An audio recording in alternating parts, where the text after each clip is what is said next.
Welcome back to Veterinary Epidemiology. I'm really glad you're here.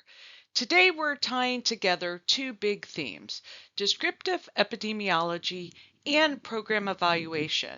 Over the next several slides, we'll work through rates and age standardization, learn to read epidemic curves, and then shift gears into logic models and the RE-AIM framework for evaluating veterinary public health programs.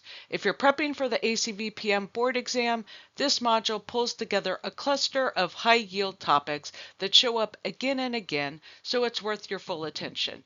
Think of descriptive epidemiology as the who, where, and when of disease, the groundwork you lay before you ever ask why. Program evaluation is the flip side, where we ask whether our interventions actually worked and were worth the investment. By the end of this session, you should be comfortable moving between the math of standardized rates and the logic of program theory. And you'll see how a single case, say a bovine TB eradication effort, can be described, mapped, and evaluated using every tool we cover. So in this module, don't worry about memorizing everything on the first pass. We'll flag the board favorites as we go and give you memory aids to lock them in. Let's get started. Start at the foundation. Descriptive epidemiology characterizes the distribution of disease in a population, and it does so along three dimensions: person, place, and time. This is the famous descriptive triad, and it's worth committing to memory. Person asks who is effective. In veterinary work, that means species, age, sex, breed, body condition, vaccination status, and production class, whether we're talking dairy, beef, or feedlot, along with housing system and management factors. Place asks where the disease is occurring, from the individual farm up through region and country, including proximity to wildlife, elevation, watershed, and trade routes. Time asks when, and here we look at seasonal patterns, such as respiratory disease peaking in fall and winter, longer secular trends like a declining prevalence over years, and the timing of outbreaks that gives us our epidemic curve. Now, here's the key conceptual point, and it's a board favorite. Descriptive studies describe patterns. They do not test causal hypotheses. Their job is to generate hypotheses, which analytical studies then go on to test. Notice the flow on the slide. Descriptive leads to hypothesis, leads to analytical. So whenever you're handed an outbreak, your very first move is to characterize person, place, and time before you start guessing at causes. Two things to lock in for the exam. Descriptive epidemiology is always the first step in an outbreak investigation, and it is hypothesis generating, never hypothesis testing. It never on its own establishes causation. Keep that distinction sharp because exam questions love to bait you into treating a descriptive finding as proof of cause. We get our measurement vocabulary straight, because getting the denominator right is where a lot of people stumble, both on the exam and in practice. Three terms to distinguish: proportion, rate, and ratio. A proportion is a true fraction of the whole, which means the numerator is included in the denominator, and it always falls between 0 and 1, or 0 and 100%. Attack rate, or cumulative incidence, is the classic example. 40 cases out of 200 calves is 0.20, or 20%. A rate is different because its denominator explicitly includes time expressed as animal time at risk. So incidence rate is new cases divided by animal time at risk. For example, 40 cases over 2,000 calf days, which gives 20 per 1,000 calf days. Because time is in the denominator, a true rate has no upper bound and can actually exceed 1. A ratio is the loosest of the three. It's any comparison of two quantities, and the numerator is not necessarily part of the denominator. Sex ratio, odds ratio, relative risk, risk ratio, and rate ratio are all ratios. Watch out for the common traps. Don't confuse prevalence, which counts existing cases, with incidence, which counts new ones. And don't confuse cumulative incidence, which is a proportion, with incidence rate, which is a true rate. The exam tip to carry with you. Always ask yourself what the denominator is. Is it animal time? Is it the total at-risk animals? Or is it just a comparison of two numbers? The denominator defines the measure every single time. Is all about why we adjust rates, and it builds directly on the denominator discussion. Start with crude rates. A crude rate is calculated for the entire population without any stratification. It's simple and quick, but it can be misleading when you compare across groups that have different structures. Specific rates fix part of that problem by calculating within subgroups defined by age, sex, breed, parity, or farm type. They're more informative because they reveal patterns the crude rates hides. Now, the central issue, confounding. Comparing crude rates between two populations is misleading when those populations differ in their age or parity distributions. The slide gives a great example. Two dairy farms might show different crude mastitis rates, purely because one has older, higher parity cows, not because of any real management difference. First parity cows show 28 cases per 100 cow years, while third and higher parity cows show 65. So if one farm simply has more mature cows, its crude rate looks worse even with identical management. The fix is standardization. Direct standardization applies each study population's age-specific rates to a single standard population structure, so both share the same age distribution and the structural difference disappears. Indirect standardization works the other way.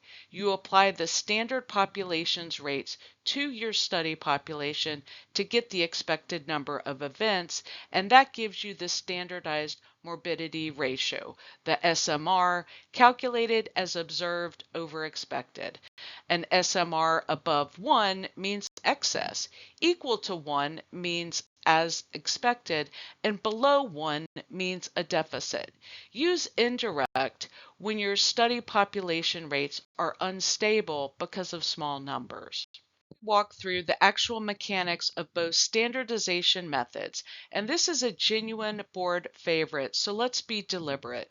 For direct standardization, the steps are: obtain age-specific rates for each study population, choose a standard population, such as a national herd census, apply your study rates to the animal counts in each age group of that standard population, and then sum across all age groups to get the age standardized rate. The mnemonic is study rates to standard population. For indirect standardization, you flip it. Start with the age-specific rates from the standard reference population. Apply those standard rates to the counts in your study population. Sum to get the expected number of events, and then calculate the SMR as observed divided by expected. The mnemonic there is standard rates to study population, the exact opposite of direct. Look at the bovine TB example on the slide. Before adjustment, herd A and herd B look quite different. 3.2 versus 7.8%, a gap of 4.6 points. After age standardization, they come out at 6.1 and 5.9, essentially identical, a difference of just 0.2 points. The apparent difference was entirely an artifact of age structure. Now interpretation. An SMR of 1 means observed equals expected. 1.8 means 80% more events than expected. 0.6 means 40% fewer. For significance, the 95% confidence interval for the SMR must exclude 1. Which method when? Use direct when your study rates are stable with large samples in each age group. Use indirect when numbers are small and rates are unstable. Stable goes direct, small numbers go indirect. Epidemic curves are one of the most practical tools in descriptive epidemiology because the shape of the curve points you towards the source. There are 4 classic patterns to no cold. First, point source, a sharp rise and a sharp fall, where everyone is exposed to the same source at the same time. The width of the curve roughly equals the range of the incubation period. Think of feedlot calves all drinking from one contaminated water source over a 4-hour window. Second, continuous common source, a gradual rise to a plateau, then a sharp fall once the exposure is removed, like a contaminated feed supplement fed over 3 weeks. Third, propagated, multiple peaks spreading gradually where each case generates new cases and successive peaks are separated by 1 incubation period. Foot and mouth disease moving farm to farm through animal movement is the textbook case. Fourth, intermittent common source, multiple irregular peaks corresponding to separate exposure events, like quarterly dipping with a contaminated product causing repeated tick fever outbreaks. Now, the analytical payoff. You can back calculate the likely exposure date by counting back 1 average incubation period from the curve's peak. You can estimate the exposure window from the width of the curve, first case to last case. And the pattern itself guides your investigation. A point source points you to a single event, while a propagated pattern tells you to start contact tracing. For the exam, remember the 2 anchors. Point source equals a single event with a sharp rise and fall inside 1 incubation period. Propagated equals animal to animal spread with multiple peaks, each 1 incubation period apart. And always identify the pattern first in every outbreak investigation. It covers how we describe distributions numerically. And there's one exam critical decision buried in here. Start with the 3 measures of central tendency. The mean is the average, the median is the middle value, and the mode is the most common value. They only coincide when the distribution is symmetric. Then variability. Range is simply max minus min.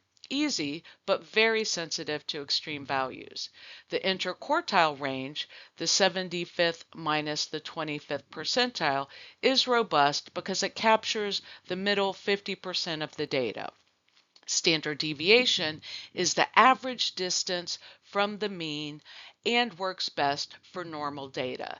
The 95% reference interval is the mean plus or minus 1.96 standard deviations, and the coefficient of variation, SD divided by mean times 100, lets you compare variability across populations with different units or scales. Now, skewness, which drives the key decision. Positive or right skew means the mean sits above the median, and it's extremely common in veterinary epidemiology. Think somatic cell count, herd size, days open, and incubation periods. Negative skew is the reverse, and a symmetric distribution has mean, median, and mode all equal. Here's the board rule. For skewed data, report the median and the interquartile range. For symmetric data, report the mean and standard deviation. Never report mean plus or minus SD for heavily skewed distributions because it misrepresents the data. That distinction shows up constantly. Finally, match your graph to your data and question. Histograms for frequency distributions, box and whisker plots for comparing groups and spotting outliers, and scatter plots for relationships between two continuous variables. And remember frequency tables with count, relative frequency, and cumulative frequency are the first step before you graph anything. We take the place dimension and go deep on spatial description, mapping where disease occurs. The single most important rule on this slide, and a guaranteed exam point, is that you must map rates, not raw counts. If you map raw case counts, areas with more animals will always look darker simply because they have more animals, not because they have more disease. Always use rates with a proper denominator for choropleth maps. A little history. This all traces back to John Snow's 1854 cholera dot map in London, the first descriptive spatial tool in epidemiology. Know the difference between two map types. Spot maps or dot maps show individual cases and are a rapid first step method. Great for spotting an early cluster, say around an auction barn, or radiating outward from an index foot and mouth farm. Choropleth maps show area level rates, shaded by intensity. Beyond eyeballing the map, there are formal statistical tools. The SAT-SCAN spatial scan statistic identifies statistically significant geographic clusters while accounting for population density. Moran's I is a global measure of spatial autocorrelation. It asks whether nearby areas are more similar to each other than distant areas are. And modern GIS ties it all together. It's now essential in veterinary surveillance and emergency response, from avian influenza migration corridors to PRRS spreading through pig movement networks to antimicrobial resistance mapped across regions. For the exam, lock in two things. Always use rates, not counts, and know the difference between spot maps for individual cases and choropleth maps for area level rates. Those 2 points are the high yield takeaways here. Pivot from describing disease to evaluating programs. Program evaluation is the systematic collection and analysis of information about the activities, characteristics, and outcomes of a public health or veterinary intervention, done so we can make judgments, improve effectiveness, and inform future decisions. At its heart, it answers a handful of core questions. Is the program reaching its target population? Is it being implemented as designed? Is it achieving its intended outcomes? And is it worth the cost? The framework to know is the CDC's 6-step approach, published in 1999, and it runs as a continuous improvement cycle. Step 1.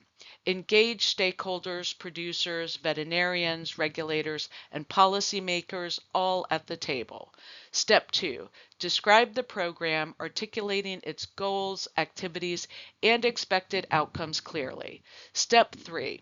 Focus the evaluation design, defining your key questions, methods, and the data you'll need. Step 4. Gather credible evidence through systematic, rigorous measurement. Step 5. Justify your conclusions by interpreting the evidence against pre-established standards. And Step 6. Ensure use and share the lessons learned through reporting, dissemination, and actually applying the findings. It's also worth knowing the 4 types of evaluation because they map onto a program's life cycle. Formative evaluation happens before the program, assessing needs and feasibility. Process evaluation happens during, checking implementation fidelity. Outcome evaluation looks at short and medium-term results, and impact evaluation looks at long-term causal change. The big takeaway and an ACVPM point is that evaluation should be built into a program from the design phase, not bolted on as an afterthought. slide introduces logic models and it pairs naturally with the evaluation framework we just covered.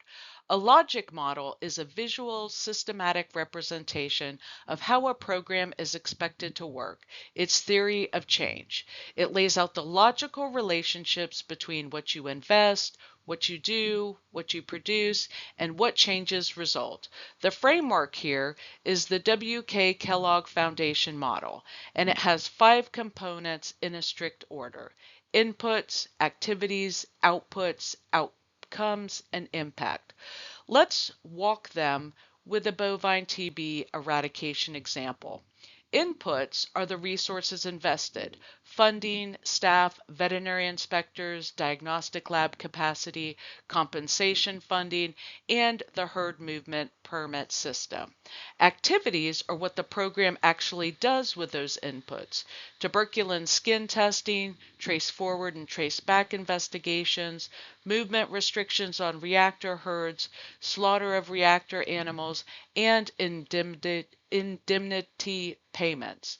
Outputs are the direct countable products of those activities: the number of tests run, herds investigated, and so on.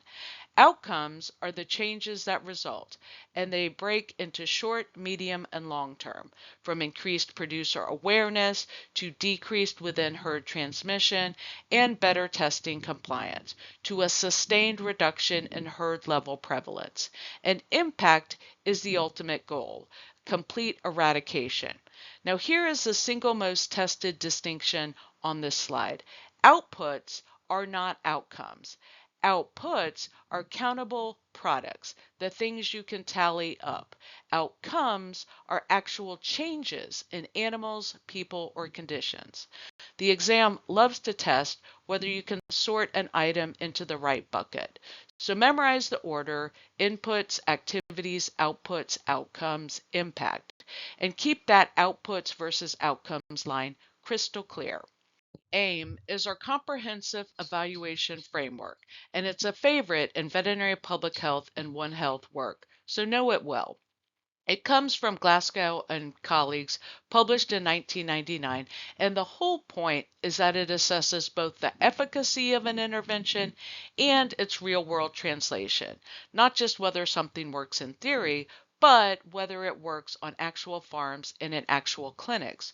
RE-AIM is an acronym for 5 dimensions, spanning both the individual and the setting level.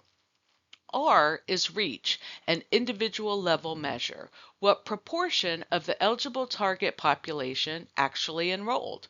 Reach equals enrolled divided by eligible times 100.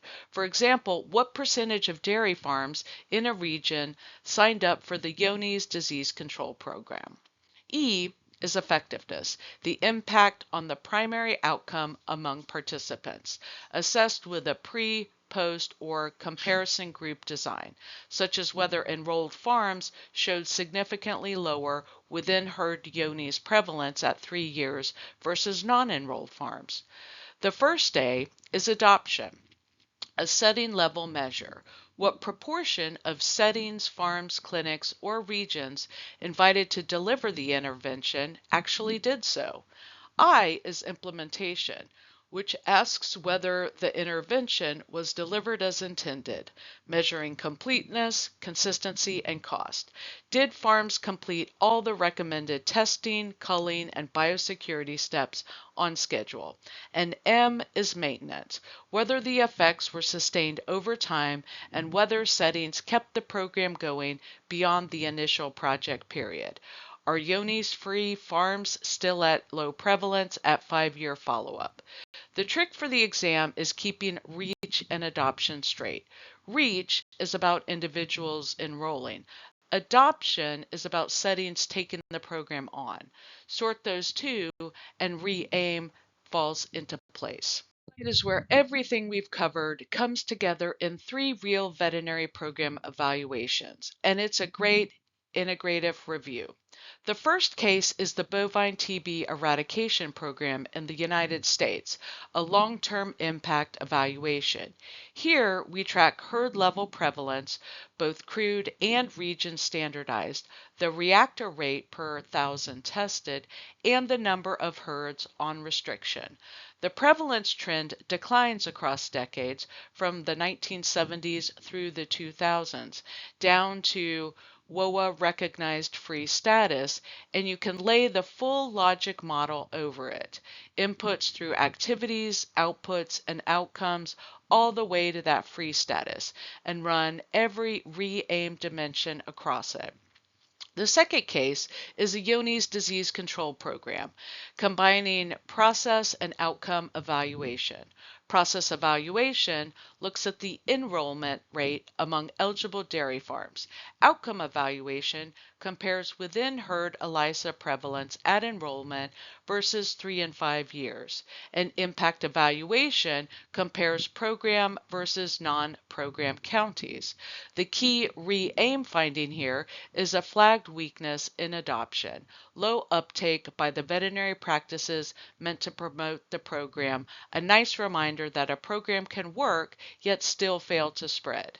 The third case is a rabies wildlife oral vaccination program, combining spatial and temporal evaluation. Descriptive epidemiology maps the geographic distribution of cases by species before and after the campaign. Epidemic curves compare case counts pre and post baiting, and spatial mapping overlays bait density per square kilometer with case occurrence. 5-year follow-up confirms a sustained reduction. That's maintenance. Notice how all 4 evaluation types and all 5 re-aim dimensions show up across these 3 programs. That synthesis is exactly what the board wants you to be able to do. Bring this module home with a quick synthesis. We covered 3 big descriptive themes and a full toolkit for program evaluation.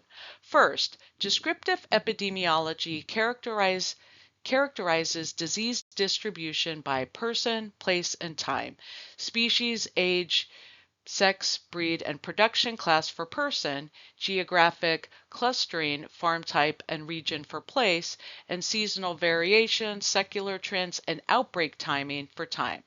Remember its defining feature. It is hypothesis generating, not hypothesis testing. Second, rates, proportions, and age standardization.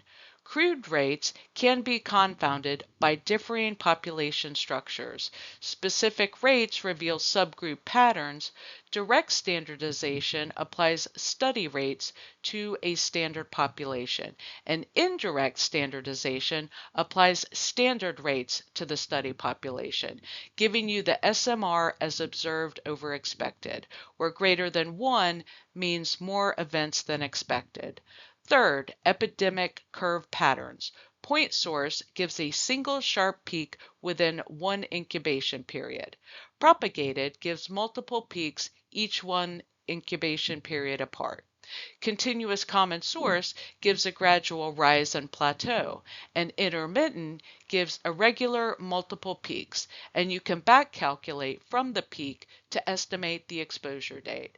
On the evaluation side, we built logic models, inputs, activities, outputs, outcomes, impact, and applied the re-aim framework across reach, effectiveness, adoption, implementation, and maintenance. Then saw all of it integrated in 3 real programs. For your board prep, revisit the exam tips we flagged on each slide, the denominator rule, direct versus indirect, outputs versus outcomes, and reach versus adoption. Master those distinctions and you'll be in great shape. If you found this video helpful, please like and subscribe. Thanks, and I'll see you next time.